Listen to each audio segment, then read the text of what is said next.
The Firebird. Once there was a king who had 3 sons and an orchard full of magic trees. The trees grew apples made of pure gold. One night, as the king looked down from his castle at the orchard, he saw a bright firebird swoop down from the sky. It took a golden apple in its beak and flew away. The king was very angry. The next night he told his eldest son to stay in the orchard to catch the firebird. But the king's eldest son was very lazy. He fell asleep and didn't see the firebird return that night to steal another golden apple. The next night the king told his second son to stay in the orchard. However, the second son was even lazier than the eldest. He slept in the orchard all night, and in the morning another golden apple was gone. The king's youngest son was called Ivan. He was determined to catch the firebird and went to the orchard. Ivan managed to stay awake long into the night, and when everything was quiet, he saw the firebird come down from the sky. Ivan tried to catch it, but he only grabbed a feather from its tail before it flew away.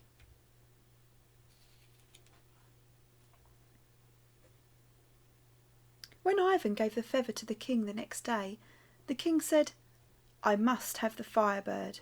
Whoever brings it to me will rule the land after me." So the 3 brothers set out on horseback to find the firebird. They reached the edge of a dark, dangerous-looking wood. "We're not going in there," said Ivan's 2 eldest brothers. "We'll stay here and tell the king that the firebird was impossible to find." But Ivan wasn't afraid like his brothers. He rode his horse into the dark wood. Before long he heard a growling sound. A big grey wolf jumped out of the bushes. Ivan's horse threw him off and galloped away. "Now what will I do?" said Ivan to himself. "I'm stuck in this wood with no way of getting out. I'll never find the firebird now." The big grey wolf heard his words. "I'm sorry I frightened your horse," he said. "I have magic powers, and I will take you to the firebird." So Ivan got on the wolf's back. The wolf carried him through the forest far faster than any horse. When they stopped, they were by a big red castle. "The firebird is in a golden cage on the other side of the castle wall," said the wolf. "Take the firebird, but do not take its golden cage." Ivan climbed over the castle wall and found the firebird. However, he couldn't resist taking the golden cage too. Suddenly, loud bells began to sound. Guards surrounded Ivan, and he was taken to the king of the Red Castle.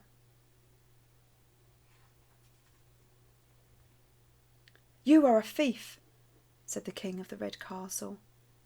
"The only way I will give you the firebird is if you fetch me the horse with the golden mane that lives very far away from here." Ivan left the castle and told the wolf what had happened. "I warned you not to take the cage," said the wolf. But the wolf carried Ivan a great distance to another even bigger castle. This castle was bright blue. "Inside is the horse with the golden mane," said the wolf, "but don't take its golden bridle."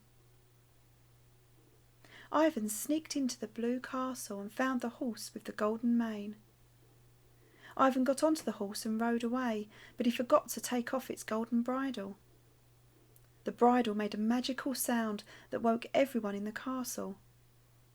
Ivan was captured and taken before the king of the blue castle. "You may have my horse if you fetch me the most beautiful princess in the world," said the king of the blue castle. Ivan told the wolf what had happened.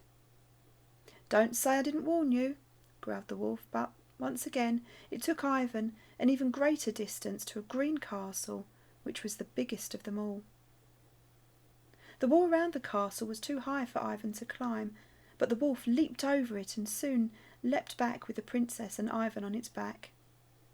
"Thank you for rescuing me," said the princess, "but I don't want to be taken to the king. I want to stay with you." The wolf had a cunning plan. When they reached the blue castle, the wolf changed its shape so it looked exactly like the princess. Ivan took the disguised wolf to the king, who was delighted. The king gave Ivan the horse with the golden mane. The real princess and Ivan rode away to safety and waited for the wolf. Meanwhile, the king of the blue castle tried to kiss his new princess. Just as he leaned forward, the wolf changed back into its real shape, and the blue king found himself kissing a wolf. The king ran away screaming with fright, and the wolf bounded off back to Ivan. Soon they all reached the red castle. "All I have to do is give the horse with the golden mane to the red king, and he will give me the Firebird," said Ivan. But the horse with the golden mane didn't want to live with the king of the red castle, and it neighed in fright. "It wants to stay with us," said the princess sadly. "Leave this to me," said the wolf, and it changed its shape until it looked exactly like the horse. Ivan took the horse into the castle and exchanged it for the Firebird. When Ivan and the princess had left, the king tried to ride the horse. The wolf turned back into its real shape, and the king found himself riding a big grey wolf. He fell off immediately, and the wolf raced after Ivan. Back at his father's castle, Ivan gave the Firebird to his father, who was overjoyed. Ivan's two brothers were very jealous, but when they heard the wolf growl, they ran away in fright. Ivan and the princess were soon married. The wolf and the horse with the golden mane stayed with them, and they all lived happily ever after.